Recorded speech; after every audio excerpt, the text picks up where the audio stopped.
You weren't just some guy. You were the guy. And then you got into the NFL. Okay? And I'm looking at this. I'm like, this doesn't make sense. It doesn't. This doesn't make sense. He was f***ed up. He was loaded so bad that he couldn't get it together and lost it all. Yeah.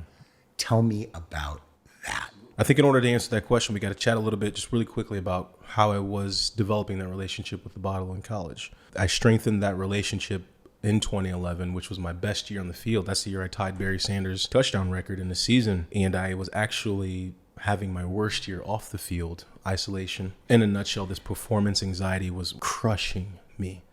Before the games? Before the games, to even after the games, to practices, right? Just this performance of having to continue to perform at such a high level and not having an outlet. At least I felt that way. My outlet was the bottle. And also for me, it was tough because my family loved them to death. I'm extremely close with my parents and my sisters. They moved up to Madison, Wisconsin my freshman year in college. They quit their jobs, sold their home. And so I also had this familial pressure of I have no choice.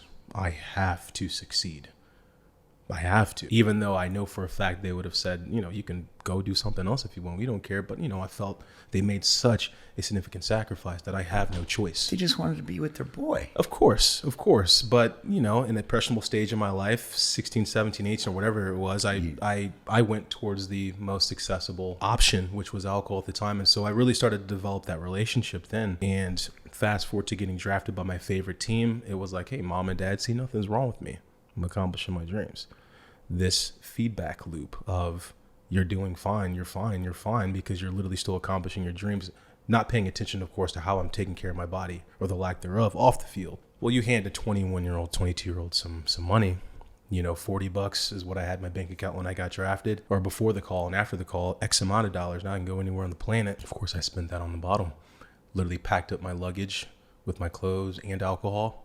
I took off to Denver, Colorado, and in this process of playing for my favorite team, my ego swelled up as well. And so when we talk about losing it all, I you've mentioned that a couple of times, and I'm very quick to say yes, because there is zero ambiguity there whatsoever. That is exactly what happened.